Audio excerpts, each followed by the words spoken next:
Welcome everybody to week 5 in hematology.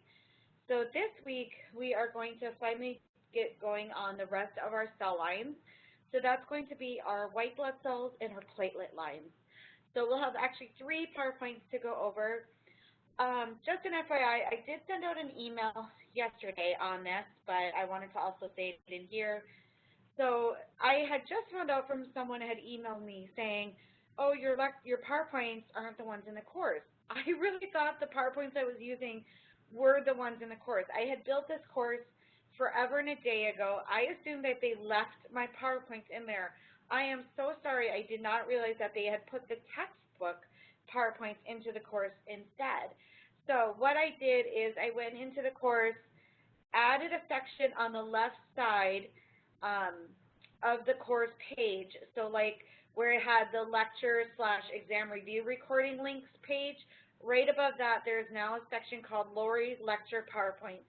You click that, it has all of the weeks with my PowerPoints in those folders so that you can access any week that you want to for PowerPoints, so that you now have the exact same PowerPoints as that I am using in these lectures. So again, my apologies. Totally had no idea that they switched them out. So you now have access to all the PowerPoints the same as the ones I'm using. Again, they're on the left side of the course. It'll be titled Lori's Lecture PowerPoint. So just kind of an FYI on that, and I'm so glad somebody pointed that out to me. All right, so with that being said, now we will jump into our PowerPoints for this week, for week 5. So I'm just going to share my screen here and go over to the Chapter 12 PowerPoint first. So first PowerPoint is going to be on leukophoresis. So this is where we're going to learn all of the white blood cell lines. So similar with what we did with red cells, we're going to start at stem cell and work our way down to the mature white blood cells. So definition of leukophoresis is white blood cell development. So all development will occur in the same location as red blood cells, so basically the bone marrow, except for lymphocytes. Lymphocytes will vary a little bit here. So again, remember for fetal hematopoiesis, which, you know, started with the yolk sac, and then it went to liver, and then again it went to bone marrow. Remember, that took over in the 6th month through adulthood. So in the fetus, it started yolk sac, then liver, and then bone marrow, taking over in the 6th month through the adulthood. So same locations. Lymphocytes will vary a little bit, and we'll discuss that variation when we get to that point. Oh, actually, it's labeled right below it. I didn't even see that. So it says there, lymphocytes produced in the bone marrow and lymphoid tissue. That's why they're named lymphocytes. So we'll get into that in a bit. But all the other white blood cells, like the granulocytes, are going to be only in the bone marrow. All right, the next slide. Overall function of our white blood cells, our leukocytes, is defense. It's all about the immune system. There are huge roles they play within our immune system to help defend our body, to keep us as healthy as possible. There are signals that are called lymphokines that are released by the lymphocytes to help try to attract our phagocytic cells as part of that whole immune system process. So again, here is our white blood cells overall. Lymphocytes, there's technically 2 types. There's T cells and B cells. And then granulocytes. We have neutrophils, basophils, eosinophils are mainly the granulocytes. Sometimes they throw monocytes under that granulocyte heading. Monocytes don't always have to be considered granulocytes. The true main granulocytes are the neutrophils, basophils, eosinophils. But these are all the white blood cells that we're going to learn in this here. All right, so with the granulocytes, there's 4 locations. You can find them, of course, in the bone marrow being made. You can find them circulating in the blood. You can also find them lining up or marginating against the blood vessel lining. So they'll hang out right on the blood vessel lining, and that way the minute that they get called to action to go be part of the immune system and to play a role, they can jump through the lining over into the tissues to help play a role. So they have that ability. All right, so let's start with, instead of this saying granulocyte, this should say neutrophil. So let's learn our neutrophil line first. So you're going to see that there's 11 steps in this neutrophil line, and of course, everything starts out with the stem cell, so that hematopoietic or pluripotential stem cell at the top. Then it's going to go over to the myeloid stem cell. So we are on that side of the chart. After myeloid stem cell, it is going to be CFU gem. So again, none of these, you can't see any of these yet with your naked eye. Then it's CFU GM. The G in both gem and GM are going to stand for granulocyte. So it's going to tell you that's eventually going to make its way to being a granulocyte, in fact, a neutrophil specifically. All right, so then, oh, I just lost my thought process. Okay, I got it now. Then you have CFU-G. So now we're very specific into just the granulocyte line. The very first cell that we can see under the microscope will be the myeloblast. So you'll notice that it's blast, telling you it's a very young cell. Anytime you got the part blast in there, it's a very immature cell, typically only found in the bone marrow. The myelo, it just kind of stands for it's happening on the myeloid side of the stem cell chart. All right, so after myeloblast, then it's promyelocytes, and then it's a myelocyte, and then we have a metamyelocyte. Now we have a band neutrophil. You can see about 0 to 5% bands in the blood. So we have a few band neutrophils in our bloodstream normally. Anything greater than that would be an abnormal finding. And then, of course, we have our fully mature segmented neutrophil. Now, you also might see the term PMN. That is the same thing as a segmented neutrophil. That just stands for polymorphonuclear neutrophil. So same thing, same deal. So if you ever see the initials PMN, it's just talking about a segmented neutrophil. So that is your neutrophil line from stem cell down to mature segmented. Do know that entire line in order. All right, so let's talk a little bit on some of these cells. Myeloblast, again, like I said, is the very first recognizable cell in that line. So it's the first one we can see under the microscope. It will be 15 to 20 micrometers, which tells you it's a very large cell. And of course, because it's a blast, it does still have nucleoli, and you should very much be able to see those nucleoli in the nucleus in that cell. Now, because the neutrophil, of course, is a granulocyte, we got to get granules. So we will start making what we call eosinophilic granules in this cell. So you can also call them primary granules. So these primary eosinophilic granules are starting to get made in the myeloblast cell stage. And then when you go to stain them, they will stain positively for containing the enzyme myeloperoxidase. So that enzyme is inside those granules, and it's all about helping do the phagocytosis function. That is the neutrophil's main job, is phagocytosis, engulfment and destruction of foreign bacteria. And part of that is using this enzyme to help do that. So other than that, this cell has no function. It can't fully perform. It's a baby. It was just born. It has to get mature. So it needs time. Just like any other baby in this world, it ain't going to do much. It's just there. So here is what it looks like. So that center cell here, you can tell very dark blue cytoplasm. You got the Golgi where there's no really stain picking up. Large nucleus. There is some nucleoli in there. They're not that easily. There's some I see there right there. But you can see it's an immature looking cell. All right, promyelocyte was the next one in stage. Nucleoli might begin to fade. You still have those primary granules, and they'll become really dominant looking. Now you should really easily see the primary granules in the cytoplasm and see how much they picked up there. Now you can actually see those granules that were being made. They become much more dominant looking. So that's a key feature of a promyelocyte. In the myelocyte stage, now we're going to produce a secondary granule called the neutrophilic or secondary granules. These will be more pink in color, so this is what's going to start to make your cytoplasm a lot more pinker colored with these granules being added. So you're not going to make any more primary. We still have them, but we're not making any more. Now we're starting to just make the secondary at the myelocyte. So both are going to be in that cell.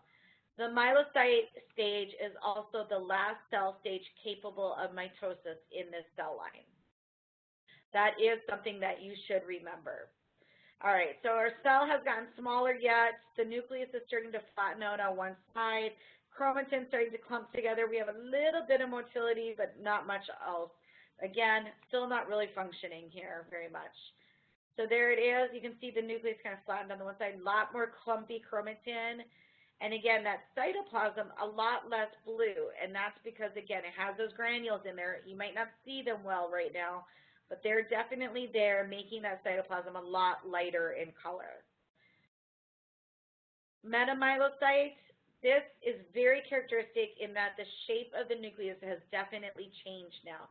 It has become an indented nucleus. Sometimes you can call it kind of a kidney bean shape, but at any rate, that nucleus is definitely becoming indented. It might be slight indentation, but it has an indent. Chromatin is a lot more clumpy. It still has the primary and secondary granules here both. At the end of this, there might be a third type made. I'm not going to test you on the third type. Just remember when the primary and secondary granules occur. So again, really no function yet. Still having no function overall. So here is the meta. So again, there is a slight indent going on. Sometimes that indent might be more pronounced or less, but there is definitely an indent happening there. And that's a key classic finding of a metamyelocyte. And now our band stage. Again, about 0 to 5% in the blood. You'll notice this is less than 6. Anything above that would be abnormality. So here we finally have full movement, some adhesion to sites, but only slight phagocytic ability. It's not fully functioning. It's getting there, but it's still not there. And of course, the reason it's called a band is that that nucleus is now in a C or U shape to it. And the cytoplasm, you'll notice, is definitely pink in color. So it's got all the characteristics of a full mature neutrophil, except this nucleus hasn't segmented yet. It's still in a C or U shape. And then finally, our polymorphonuclear or segmented neutrophil. The reason it's called that is now the nucleus has segmented out. So there might be several different lobes connected with thin strands. They might be sitting on top of each other, but at any rate, they're segmented. Full functioning here, so it's a full phagocytic type cell. This is the most common type of white blood cell we have in our blood. So 50 to 70% of our blood should normally be neutrophils. You should be able to usually find neutrophils easily in somebody's blood smear. So that's an example of a segmented neutrophil. So here I can see 1, 2, 3, 4 lobes. Again, this might look like a U shape, but there is thin attachments here. It's not one smooth nucleus.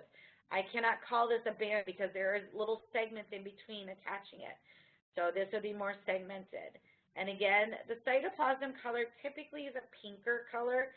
I know this one looks a little bit blue, but it's usually a pink lilac coloring. I know, they use the word lilac a lot, but that's typically the cytoplasm of a segmented neutrophil. Okay, so we've hit our segmented neutrophil line. Lots of good points to know there. Let's go into our next granulocyte. So the next granulocyte is an eosinophil. So at the top here, of course, we're going to start with that stem cell, and then it's going to still stay on that myeloid stem cell side of the charts. And then CFU gem, because we're under the G for granulocytes. And then it goes CFU, whoops, can't read, GM, getting more specific. And in this case, let me just remind myself of where I got here. Sometimes I forget where I'm at even.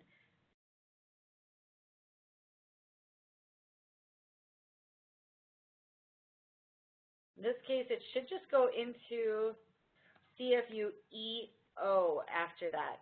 And the EO is, of course, for eosinophil. So now we'll start into a myeloblast. You'll notice that these names are the same as the neutrophil line, and that's because they're very closely linked. They're all granulocytes. So this is more of an eosinophilic myeloblast, but we don't need to call it that, just a myeloblast.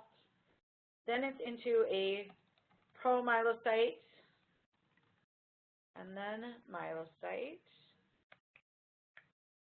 Ooh, you know what? I goofed up. I am so sorry, you guys. There is no CFU gem. I forgot that. It goes right to CFU EO. I'm just going to move all this up. My apologies. Stuff happens. Okay. We'll get us back on track here. So the easy part of the eosinophil is these all stay the same as the neutrophil line. It's this darn CFU EO is here instead of CFU GM. It always throws me off. So after the metamyelosite, of course, you have your eosinophilic band. So it also has a band stage. And then you finally have your eosinophil, your mature eosinophil. So the nice thing is these middle ones here stay very much the same stages. So if you know those lines from the neutrophil, this should be easier. It's just remembering it has that CFU EO progenitor cell there specific to the eosinophil line. All right, so let's look at a mature eosinophil. There it is. I love eosinophils. They should really stand out to you because of the bright red-orange granules in the cytoplasm. So you can see here, this cytoplasm is completely red-orange because of all the granules filling it. And it shouldn't be like, oh, is it or is it not? It should be really bright to you. Sometimes people want to call a neutrophil an eosinophil because the neutrophil cytoplasm is lighter in color. It's like a pink. But the eosinophils should definitely have these orange granules that stand out. They should just kind of hit you in the face like, yeah, that's definitely. It shouldn't be a, is it not? They should definitely stand out to you. And then the nucleus itself is usually either 2 lobes or 3 lobes. It's segmented just like a neutrophil on the nucleus, but that cytoplasm is the key part. So that's just what it says here. Characterized by large granules that stain with eosin dye. Eosin dye is a red dye, so that's why the granules are a red-orange color. So we don't have many eosinophils. Only roughly around 1 to 3% of our white blood cells in the blood are eosinophils, so not that many. Now, there are certain times that your eosinophils will increase. 2 examples. There's more, but 2 of the main reasons why you would have an increased number of eosinophils is, 1, if you're actively having allergies, or you maybe have some sort of parasitic infection. So those are 2 really strong reasons why eosinophils increase in number. Another item here, there is what we call charcoal-laden crystals, and you're going to see this at some point. Definitely we'll have somebody in your lab find this in the heme. These are basically, you'll be doing your blood smear, counting your cells, and you're going to come across what looks like an eosinophil, but it's not in a nice cell shape. It's like the granules, those red-orange granules are kind of sprinkled out. You see a nucleus laying off. That's charcoal-laden crystals. It's basically an eosinophil that has disintegrated. Totally fine, totally normal. Don't worry about it. We don't even count it. You don't count it, just skip it. Leave it alone. But just so you know, when you come across it, you might see these crystals laying up, these granules laying out there. Like, you think that's an eosinophil, but you can tell it's not in its cell shape anymore, and that's all that this is. All right, let's go to our basophil. So again, very similar to the last 2 cell lines because the basophil is our last of our granulocytes here. So of course, we're going to start with stem cell. Then we're going to go to the myeloid stem cell. And of course, we're going to go to CFU gem. Now, this time, we are going to go CFU baso. So baso for basophil. So now we're heading specifically to the basophil. Again, same cells line up, myeloblast, promyelocyte, myelocyte, metamyelocyte. I can't type. Oh my goodness. Now we have the basophilic band, and then we have our mature basophil. So we've got our mature basophil. I know there's one more spot left. I know that I'm still okay. When your basophil is in the blood, it is a basophil. When it crosses over into the tissues, it will become a mast cell. So that is the last step there in the basophil line. So it will be a basophil in the blood. When it crosses over into the tissues, it will transform into a mast cell. So that is your basophil line to know. Let's take a look at a basophil. very dark, dark purple granules. That is the key finding to basophils, is you should see dark purple granules that cover the whole cell. A lot of times you can't even see the nucleus underneath those basophil granules because they're kind of covering that whole cell up. It kind of looks just like a one big purpley blob, doesn't it? So dark purple granules are the key here. So you can kind of see them on top of that nucleus there. All right, so again, that's the key finding, large heavily staining, stain a deep purple. Inside those granules, there's a few items I want you to remember here. You should remember for sure that basophil granules contain heparin and histamine. Both of these are going to play a role in the function, which is allergic inflammation and initiating anaphylaxis. For those of you that don't know, anaphylaxis is that whole extreme allergy reaction, like if somebody's allergic to penicillin or bee stings or certain foods, like my mom's really super allergic to shrimp and this would happen. It causes that throat to close shut. And that has a lot to do with when you have allergens that you've taken in, it will trigger the basophils to release the heparin and histamine, and those are what will start the initiation of the throat closing shut, all that kind of stuff. That's why if you ever think about it, when you guys take allergy medicine, you are taking antihistamine to block the histamine effect. So you're trying to block this kind of effect. So there's some of this, you'll learn more about this in immunology class. If you haven't taken immunology yet, you're going to learn about this. If you have, a lot of this should be familiar to you. So that's basophils. We barely see anything of basophils, 0 to 1% in your blood. So not very often you're going to find a basophil. If any of you guys do find a basophil, be sure to let everybody see it and look at it because we don't all get to find one. All right, so that is it with granulocytes. Now let's do the monocyte line. So the monocyte, again, we're going to start with the stem cell. Next up, we're still on the stem cell line. Then CFU gem, because one of those M's is going to stand for monocyte. Now we go to the CFU GM. Again, the M there standing for monocyte. Now we get even more specific, CFUM. Now we made it directly into the monocyte line. So we're going to start with a monoblast. So mono for the monocyte line, blast for very young cell. After blast, it's promonocyte, and then it's a monocyte. I love this line. It's a lot more simple than everything else. So now we've got our fully mature monocyte. And again, if a monocyte goes from the blood into the tissues, then it will transform itself into a macrophage. So that is the last cell there in that line. So a macrophage is essentially a monocyte just in the tissues. All right, so a little bit information, monoblast. It is going to look just like myeloblast, just like pronormoblast from the red cell line. They're just bigger cells. They have nucleoli. They have basophilic cytoplasm. They all look the same kind of. You can't really tell the blast cells apart. You just know that they're very immature cells. The promonocyte, you're starting to get a little bit of folding to the nucleus. Irregularly shaped cytoplasm has a little bit of function, but not fully functional. And then you finally get to your mature monocyte. Now, monocyte is probably the trickiest cell for students. By far, this is the one that causes students the most grief. And the reason for that is it doesn't have just one set look. It changes the way it looks a lot. So that's where it's the whole thing of it varies in morphology. It does change in its look. So here's the classic signs of a monocyte. The nucleus is somehow indented. It could be indented in several spots. It could be indented just once. But somewhere it's indented. It is not a circular nucleus. It has indents. Inside that nucleus, it will have what we call lacy chromatin. So you should be able to see white patchier areas in the nucleus. It's a very lighter, stringy kind of chromatin look. So that's a key feature. It is a large cell. It's the largest of our white blood cells in the size.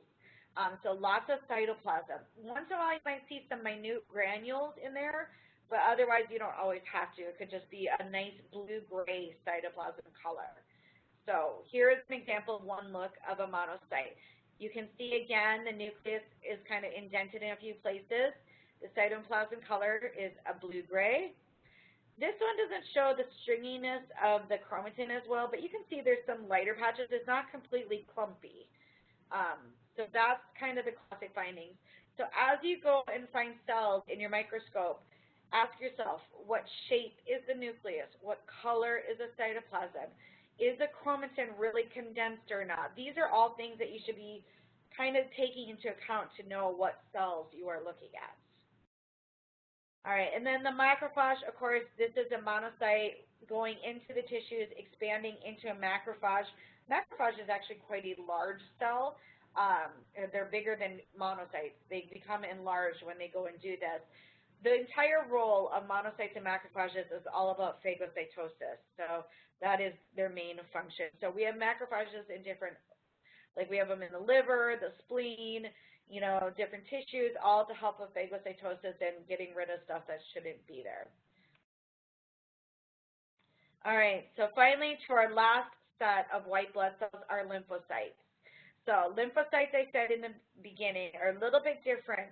We have some lymphocytes that are going to mature in the bone marrow, and then we have those lymphocytes that are also going to mature in the thymus. There is other lymphoid tissue that play a role, but the primary lymphoid tissue is the thymus and bone marrow. And you can find lymphocytes circulating in your blood or circulating in your lymph system, of course. So we are going to start with the B lymphocyte side. So since there's two lymphocytes, B and T, we'll start with the B. So of course, we start everything with our stem cell. Now we are going to jump to the other side of the chart. Remember, there's that chart in Chapter 7. If you're wondering what chart I've been referring to, go look at that chart in Chapter 7 that I showed in that PowerPoint. So now we have the lymphoid stem cell to indicate we're just on the lymphocyte side. After the lymphoid stem cell, you have a lymphoblast, so a very young cell. Then you have your pro-lymphocytes. And then you have finally your B lymphocyte. And we call it a B lymphocyte because, again, it matures in the bone marrow, so B for bone marrow. Now, this has the capability of also transforming into a plasma cell. So that is the last step there. And you should only find plasma cells in the bone marrow. You should never really see them in your bloodstream unless you have certain diseases happening. So that is your B lymphocyte line, and we'll talk a little bit more on lymphocytes in a second. Let's quickly do the T lymphocyte line. So stem cell, again, we're going to head over to the lymphoid stem cell since we're talking about lymphocytes. Lymphoblast, pro-lymphocyte, and then finally, of course, our T lymphocyte. And in this case, these are starting to be made in the bone marrow, but this has gone to the thymus to mature, and in the thymus is where this one fully matures. That's why it's T for thymus. All right, so now that we've done that, we'll talk a little bit more on our lymphocyte cells. So lymphoblast, again, it's going to look a lot like all the other blast cells. Large nucleus with nucleoli, basophilic cytoplasm. Like when you look at this, this has one nucleoli for sure sitting right there where my arrow's above. So you're not going to be able to tell the blasts apart. You just know they're young cells. Then we got the pro-lymphocyte. It looks really similar to just what we saw. This is zoomed out, so it's quite a distance. I'm not going to worry too much on pro-lymphocyte, but to tell a mature lymphocyte, we do need to know. So both B and T lymphocytes look the same in peripheral blood. So you can't really, you're just going to identify them as a lymphocyte in the blood. So classic look is a round to oval nucleus, always round to oval. Very little cytoplasm. Typically, there's not a lot of cytoplasm showing through on a lymphocyte. So if we look here, you're going to see it looks really dark, and that's because it's just one big nucleus taking up almost the entire cell with very, very little cytoplasm on the edges there. Now, some people get confused and think that this one will be a basophil because it's so dark purple. You have to be very careful on that. A basophil, again, is dark purple, but it's dark purple granules. You don't see any granules here. This is just one big nucleus. So be very careful that you're seeing granules or not when you're trying to differentiate between them. All right, but there is a cases where we have lymphocytes react to certain antigens. Certain viral antigens will cause them to react kind of in response to them. These are what we call reactive, variant, or atypical lymphocytes. A lot of times we just say reactive, but you can call it whatever you want. So they will actually kind of expand in size. They'll get more cytoplasm visible. And what they will do is they will start to wrap around the red cells that are nearby. So you can see how this lymphocyte has become reactive, and that cytoplasm is starting to wrap right around those cells and kind of gets that basophilic coloring when it's wrapping like that. So that's a reactive. Now, you might have thought maybe this is a monocyte, but a monocyte will not wrap around the cells like this. It'll just push them out of its way. Whereas a reactive will definitely see the cytoplasm curving around the red cells. So that is a key difference between the two.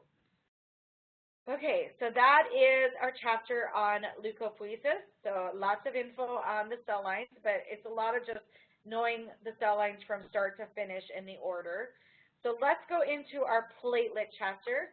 So this is our very last cell line we have to cover, and then we've learned all the cell lines on that hematopoiesis chart. So platelet production, structure, and function. We're going to just skip over the objectives. So overall, platelets, there's roughly 150 to 400 for a reference range in your blood at any time. So right between there is a normal reference range. Of course, the function of platelets is all about hemostasis, blood clotting. So it aids with blood vessel injuries and stopping the blood. They are actually made from cells that we call megakaryocytes.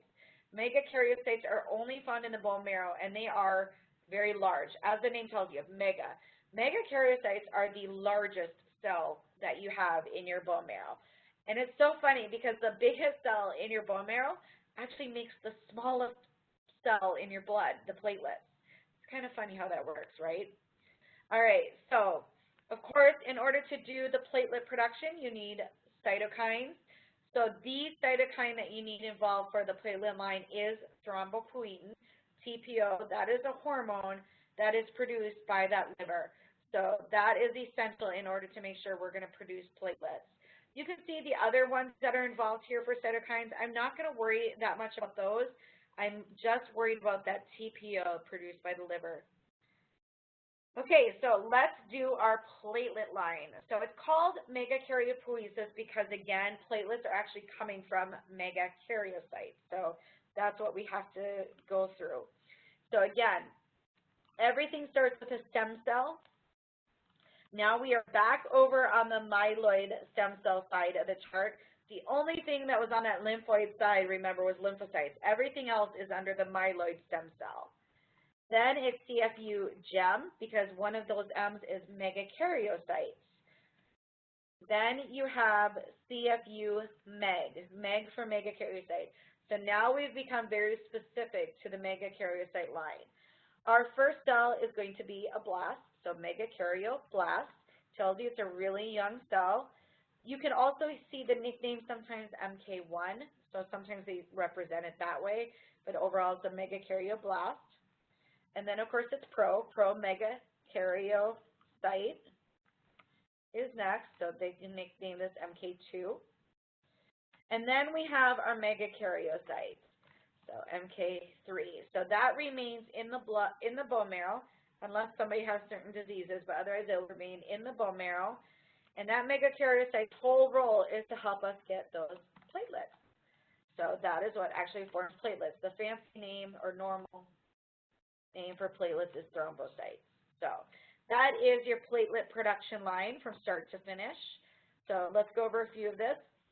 This line, when we make these megakaryocytes, when it goes from megakaryoblast to promegakaryocyte to megakaryocyte, this is the only time the cells will actually get bigger. So remember how we've learned as cells mature, they get smaller in size? This is the exception to that rule. In this case, they're actually going to get bigger as they go. So a megakaryoblast will get bigger into the promega, and then the megakaryocyte is actually bigger yet. So just kind of a note there. So we'll start with the megakaryoblast. Here you can see it. It's not very big. It kind of looks like a blast cell, right? It has nucleoli. Actually, it has very little cytoplasm on this one, but definitely it does have nucleoli. You can see here 2 to 6. Basophilic cytoplasm, round nucleus. It looks a lot like the other blast. And then look at the increase in cytoplasm. My God, you can see how much bigger it just got. 15 to 40 micrometers. It is quite a bit bigger. So lots of cytoplasm. And then you get your full mature. Now, this cell is so big that it's not even showing you the rest of it. The rest of it is all cytoplasm. It is now 30 to 50 micrometers, so you definitely see how it increased in size. And then the nucleus is lobed. It has a lobed, multi-lobed nucleus here.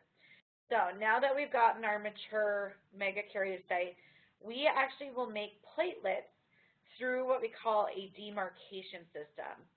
So what happens here, and this is going to be a lot of information, that's just background, just so you know. This demarcation system will dilate, form tubes.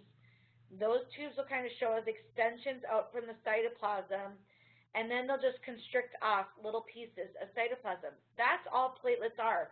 Platelets are chunks of megakaryocyte cytoplasm. Truly, that's what they are. So if you look here, if this is the megakaryocyte, the cytoplasm, it'll extend out these tubules, and then you'll start to see little constrictions, and then eventually they just chunk off, and that's a platelet. So that's it. Platelets are pieces of megakaryocyte cytoplasm. It's so, like, I love it. It's amazing. So here's kind of one picture representation of the cell maturing, going from megakaryoblast to promegakaryocyte to megakaryocyte to the platelets extending off their cytoplasm to getting platelets. So if you like pictures, have at it. If you don't, ignore it. Overall, platelets, they're only 2.5 micrometers. Again, they are the smallest cell in the bloodstream. They have no nucleus. They are just cytoplasm. They are filled with granules in that cytoplasm, though, and those granules contain some important items. We have a term that we call MPV, mean platelet volume. That's just going to tell you the normal size of the platelets. Remember, I mentioned this before, but again, your spleen will always store 1/3 of your platelet count at any time. So anything that affects your spleen will affect your platelet count. All right, platelet structure, again, they do have a membrane made of proteins and lipids. They have a negative surface charge, so you don't have clumping in your bloodstream, that kind of thing. This is just more of an informational slide, so you can skip it if you wanted to. They do have microtubules to help maintain their shape. And then the granules. So I said inside those platelet cytoplasm is granules, and they contain important stuff. And this is what you need to remember, alpha granules. Alpha granules are going to contain lots of proteins here. So it contains platelet-derived growth factor, platelet factor 4, and then some coag stuff like factors 5, 8, and fibrinogen. These 3 are big in coagulation and clotting of the blood. So that is in the alpha granules, so do remember those items right there. Now, you have the ability, or not you, some people are missing their alpha granules. There's a whole syndrome just based on if you have no alpha granules, and we call it the gray platelet syndrome. All right, the other type of granules that you should remember that's in the platelets are dense bodies. They contain serotonin, ADP, and calcium. So those are the 3 items that are mainly stored in the dense bodies. Calcium actually plays a huge role with our blood coagulation system. I know we think of that one as bone and teeth health, but it actually does play a big role in your blood clotting. Again, there is an ability for people to be missing their dense bodies. If they're missing their dense bodies, they have what we call storage pool disorder. So please know the alpha and dense granules. Now, there is a whole system in place of what activates your platelets to do its job. Remember, platelets' job is to stop blood clotting. So you have adhesion, which just helps basically the platelets stick to the blood vessel lining that's injured, and then they're going to aggregate. They're going to clump together to make themselves bigger and help form a clot. If that doesn't stop the bleeding, then it's going to go further into actual coagulation processes, which we're going to learn all about that at the end of Heme too, so we're not going to worry about that yet. And then once they kind of form that clot, they will secrete those granular contents that we just went through, and that's going to help form a fibrin clot and more further kind of stabilize everything and bulk it up. So lots of roles there. This is just a simplistic overview because, again, a lot of the platelet stuff that we need to discuss is going to happen at the end of Heme 2 in our coagulation chapter, since that's the whole role platelets are in is blood clotting. All right, and then these are just different activation pathways. Again, this is just an informational slide here. You do not need to know this slide. Okay, so the only thing I really wanted to mention extra before I jump off of this is there's a couple items, I'm just going to put it on the notes here, that are part of the platelet process. So there's an item called von Willebrand factor, otherwise known as VWF. This is found in the platelets world, and it has a big role in platelet adhesion. So I would remember for now von Willebrand factor playing a role with platelet adhesion. And then the other one is fibrinogen. Fibrinogen will help in the platelet world for platelet aggregation. So that's its job. So do remember those two items there and the roles that they help play with the platelets. Okay, so now that said, let us move on to our final PowerPoint. So it's called Chapter 15, but again, I think this is Chapter 16 in your textbook, the newer textbook. So we have already covered half of this chapter. So we covered it I want to say week 2. We covered half of this chapter in week 2, Chapter 16. And this is the other half of it now. So it's kind of going back to that chapter we already started. So we are going to discuss CBC. So CBC is the main test done in the hematology world. It's the most commonly requested test for heme samples, and it stands for complete blood counts. What this gives us is an overall look at all the blood cells of a patient. It tells us their white blood cell counts, and then each individual cell, like neutrophil, lymphocyte, eosinophil, and so on. It tells us the red cell count, along with that, their hemoglobin and hematocrit. And then, of course, you can get those red blood cell indices, MCV, MCH, MCHC. So we just learned those in Chapter 14. And then it will give us our platelet count. So you can see how this panel of tests really gives you an overall picture of that patient's bloodstream. All right, of course, manual differential. This is something that you guys are starting to do in labs, and you're going to keep doing for the rest of hematology, basically. So we can perform a CBC on an analyzer, get all those data, but there are a lot of times where there's different flags, different things that pop up saying, you need to look at this under the microscope. It needs a manual differential. So please look at it with your eye, because what better to trust than your trained eye? Analyzers are subject to error, so we'd rather look at it ourselves then if we need to. So that's when you go ahead, get the, make the stain, let it dry, and then look at your cells under the microscope. And that's where you're going to count your 100 white blood cells. So how many were neutrophils, how many were lymphocytes, how many were basophils, that kind of thing. You count 100 of them, which you guys will do in labs, so I'm going to explain that. You can also estimate your platelet counts, and then you can look at quality of your red cells, make sure that they look like nice, healthy-looking red cells or not. You're looking for abnormal shapes, immature cells, abnormal inclusions. All of this is being viewed under that microscope. All right, so again, for that white blood cell differential, you are going to the area of the slide where the red cells are just beginning to touch each other, but you can see everything clearly. Nothing should be overlapping and clumped up. That is not an ideal part of the slide. And typically we follow what we call a battlement pattern. I think it might be diagrammed in your textbook, but essentially what it is having a pattern, a system of your counting, so that you're not repeating the same cells when you're counting. So you kind of start at one end of the slide, go up, go over a little bit, go back down, go over a little bit, go back up. You're doing something so that basically you're not keep counting those same cells over and over again. So it's just a system in place to make sure that you're moving on and covering different areas of the slide. So you guys have those cell counters in lab. You're counting and digging away the number of white cells you see, which types, until you get to that 100. For red cell morphology, you're looking for a few key terms here. So these are going to be brand new terms for you that I do need you to know. You're going to look for anisocytosis. That means variation in red blood cell size. Red cells should be roughly all the same size, but there are different anemias, different diseases that will cause different sizes to occur, and that would indicate they have anisocytosis. So you're looking for that.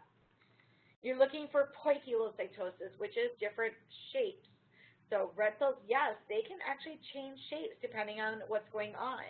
We will learn more about these two items in chapter, oh goodness, it was chapter 18 in the old book.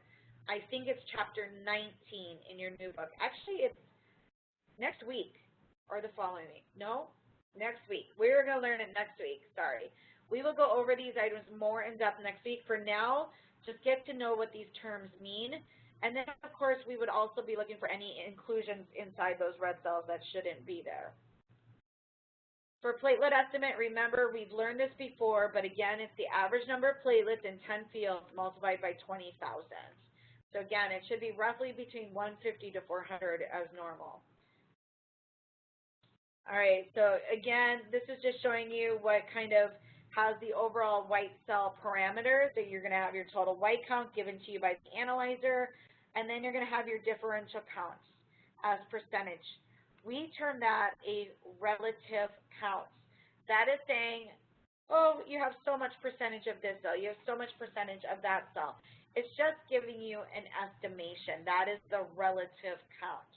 So if 50% of your cells were neutrophils, that's estimating. That's giving you an estimate. Roughly 50% of neutrophils. It's not a real number. It's a relative count. But there is a way to figure out the real number, and that's by an absolute count. This is the actual number of each cell type per liter of blood. That is a real number. So it could be, 2.83 times 10 to the 9th per liter of blood is neutrophils. So you can tell how that's a real number. That's a really absolute number. So on your analyzer will actually give you both the percentage in relative and the absolute count. Sometimes these vary between the two. One will look normal in reference range, and then you'll notice that the other is truly increased. So you will get both given to you by an analyzer. Some terms that go along with different increases or decreases. So if you have an increased white count, it should be termed leukocytosis. Osis means increase, so increased white blood cells. If it is a decreased white blood count, then it's leukopenia, penia for smaller. Neutrophil increase would be neutrophilia, neutropenia for decreased, lymphocytosis for increased lymphocytes, lymphocytopenia for decreased lymphocytes, and you get the idea. So just be familiar with these terms and able to easily use them. All right, so actually we're now going to learn kind of how to calculate those absolute counts. So this is unfortunately another equation to know, but at least this one's pretty simple. So in order to calculate those absolute counts, you're just going to use the white count total you have for the analyzer. So in this case, in the example, it is 13.6, and then you're going to count, and then you're going to use the percentage that it gave you. So it was giving you that 67% of those white cells were neutrophils. All you do is take that white count times the relative percentage put back in decimal form. So 67% back in decimal form is 0.67. So multiply those together, and then that is your absolute neutrophil count. So that is how you can calculate any absolute count for any of the white blood cells. So be very sure that you feel comfortable doing that. All right, and then the difference again. There are reference ranges for both in your textbook. In that I have sent out that attachment. It should have both absolutes and relative count reference ranges. Unfortunately, you guys do need to be aware of both. You need to know both of them. So that way, if I were to ever give you a value on an exam, you know if it's high or low or normal. So in the case that we just went through, let me show you what can happen. 13.6 for a white count is actually high. That is higher than normal. That's an increased white count. So what that is saying is that there is some white blood cell line that is increased that's causing the white cell total to be increased. So then when you go to your percentage, 67% neutrophils is actually normal. So it looks like the neutrophils are fine, but if you put it into an absolute number, 9.1 is actually very high. So this will tell you, yes, it actually is the neutrophils causing the white count to become increased. So that percentage, that relative count, isn't always accurate. A lot of times it is, but it can be off. And that's why there's both a relative and an absolute count always given.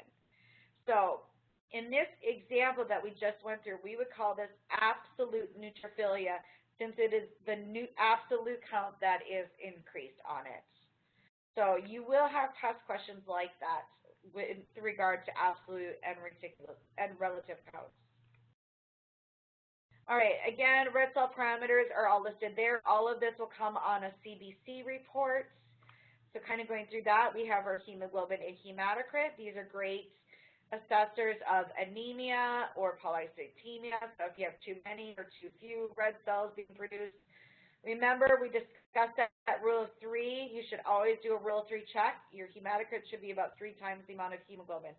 So essentially, hemoglobin times 3 should roughly equal your hematocrit. So always do a quick rule of 3 quality check. So red cell indices, you should be able to calculate or be given an MCV. So we learned this calculation last week. So again, MCV is telling us the size of the red cell, and remember we have terms that go with that. You can calculate the MCHC, so again that's telling you hemoglobin concentration. Again, we have terms that go with that. RDW, this is a new one for us. We have not seen RDW yet. RDW, I'm going to write it in the, well, I was going to write it in the notes here. It stands for red cell distribution width. So that is what RDW stands for. Now, that probably doesn't make a lot of sense to you yet, red cell distribution width. When I go back to the slide, this is going to tell us if we have anisocytosis present. Remember, anisocytosis is variation in cell size. So if this RDW on a patient, oops, what did I do? If this RDW on a patient is high, it's an indicator that yes, they have anisocytosis. Yes, they have red cells that vary in size. So anytime that RDW is increased, it is saying there's anisocytosis there. Now, thankfully, we don't have to calculate this. This is given to us by the analyzer. So your analyzer will tell you the RDW results. And I will tell you down here in the notes, because I don't see it here, the normal reference range is going to be 11.5 to 14.5%. So that is the normal range of RDW. So anything higher than that 14.5% is suggesting anisocytosis. Now, you might be asking, well, what about lower? I don't care about lower. We only care about higher RDWs. We're not going to really care about the lower. So just a note. So, all right, with those 3 items, the MCV, the MCHC, and the RDW, we are able to really assess our red blood cell morphology. The only thing that you cannot assess is poikilocytes, shapes. Your analyzer can never tell you if there are shapes present. Only you, with your eye, looking at the microscope, can see if there are shapes and inclusions present in those red cells. So the only thing that can assess that is you, yourself. All right, and then going to platelets, it'll give you a platelet count, your mean platelet volume, which is, of course, your platelet size, and the morphology of the platelets we need to look at. So anytime your platelet count is increased, we call it thrombocytosis. Anytime your platelet count is decreased, we call it thrombocytopenia. So again, there will be an MPV score given to you to tell you your overall size of platelets. And then when you're under the microscope, you are looking at the morphology of platelets. There are times that people have giant platelets. It just happens with certain diseases. So you would make note of that, giant platelets seen. So that's kind of what I mean by morphology there. All right, so that was the end of that chapter 16, I believe. So just kind of going over that really important CBC test and everything that's included in it. please be sure to take away the absolute count versus relative count. That's really essential here. And then a little bit on that RDW. That was new information as well for you. Okay, so I think we've gone over plenty. That was a lot for today. But otherwise, those are the 3 PowerPoints. You can find them in your course. If you struggle locating them, please don't, make sure you email me right away so I can help you. Otherwise, have a fabulous week, everybody. Thank you.